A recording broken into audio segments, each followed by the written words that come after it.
Good to have you with us. 11 after 8 here on Weekend Wake Up. I'm Gareth Edwards. Dudu Ramela is away for this weekend's edition of the show. It's an interview I've been looking forward to ever since my producers told me I'm going to be doing this particular show. Poems of Black Africa, I'm sure you might know the name of the book, is a collection of poems from Africa all around the world. It's edited by a man whose speeches and talks we've taken live here on ENCM multiple times, Wole Sonyika, and a poet and bookworm. I think, is that fair to call you a bookworm, Vusimuzi?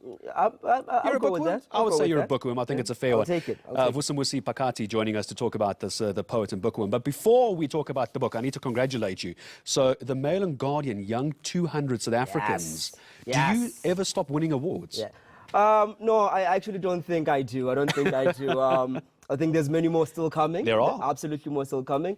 And the beautiful thing about these awards, man, is it's just some people validating you. You know, people saying, your vision is valid, your hard work is valid, and we see you. So and congratulations. Thank you very much. Well deserved. And that's why I was so looking forward to speaking to you now. But as a man who's up and coming the way you are, for you to decide, have you got the book with you? You do. Hold it up for us. I've got the book with me right here. To one of the cameras. I'm sure my team will find you. There you go. Bow. There we Bow. go. The big red light.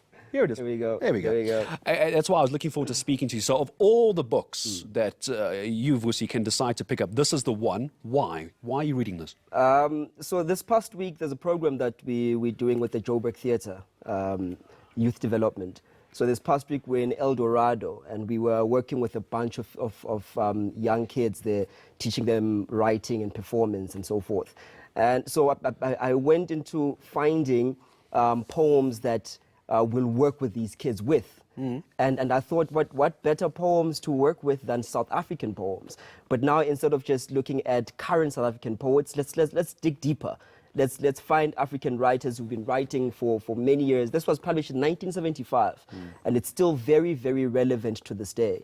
So this is the book that I've been just... And when it's put together and edited by someone like Wole Sonyika, you got to take it very seriously. This is a man whose heritage and understanding of African culture runs deep, and this is what he's come up with. So of the main themes in the book, is it following along one line, or is it just taking the rich diversity of Africa and putting into a book? What's the main themes? It's the latter. It's the rich diversity of Africa. Okay. So he has various chapters in the book, and so there's chapters about the struggle. There's chapters about love. The structures about how to view the future and whatnot. So it's various writers that write on these different themes. So he really went deep into that. And what I found very interesting, though, is how the struggle poems, for instance, were reflecting the times, right? But when you read it now, say they were to remove the name of the writer and put a new writer in there, it may seem as if they are reflecting today.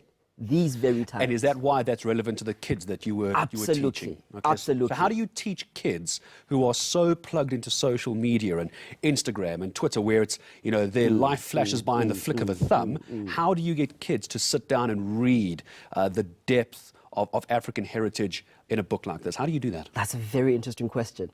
Okay, so what we did was we brought one of our facilitators who is a history scholar.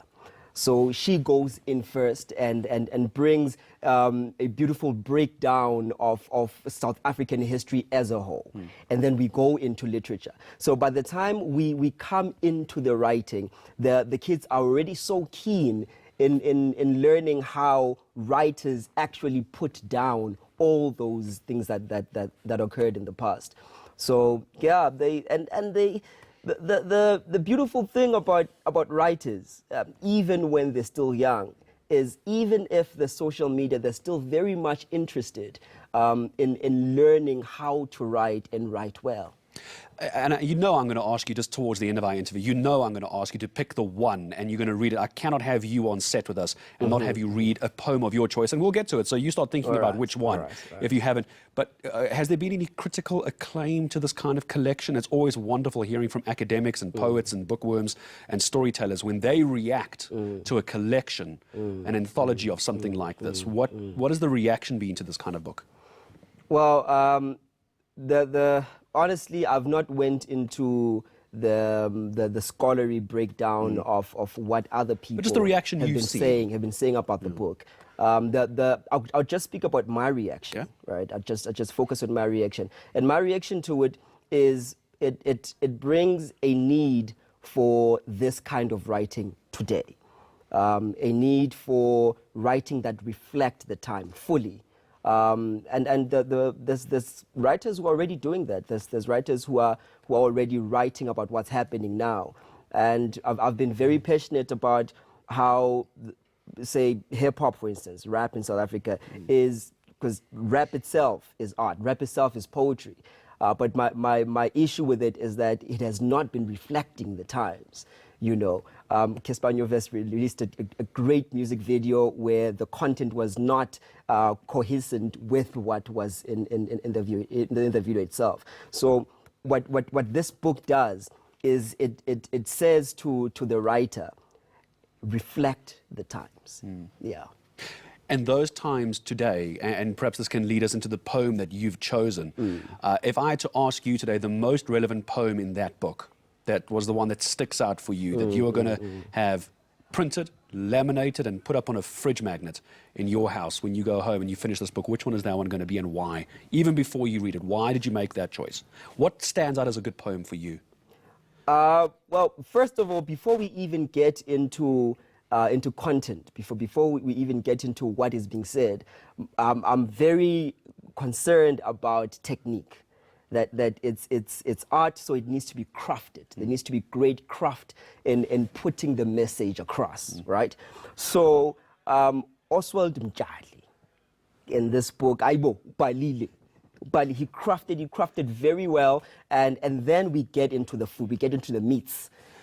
Is that the one you got for us? That's the one I got. Okay, I'm going to ask you to open up that book in the meantime. And just to remind you while he's looking for that particular page, Wole Sonyika, of course, the reason we keep talking about him is we take you back to 1986, Vusi, while you're finding that poem for us. It was 86 he was awarded the Nobel Prize in Literature. 86. So when a man like you opens up a book like this and you're reading this, you know this has come from the high ends of those in the poetry world. So you take us through this poem, Vusi, that you've chosen. You read it. Absolutely. Just one last thing, though. When he was winning the Nobel, I was being born. You know, is that when you were born? That's when I was 3 years old. Well, I guess we're peers. We're peers. We're peers. Let's go. Okay. So the poem is called Keep Off the Grass by Oswald Mjali. It reads, the grass is a green mat trimmed with gladioli, red like flames in a furnace.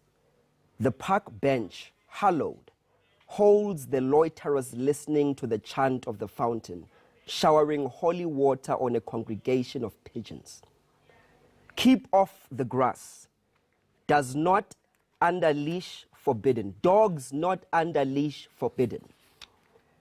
Then Madame walks her Pekingese, bathed and powdered and perfumed.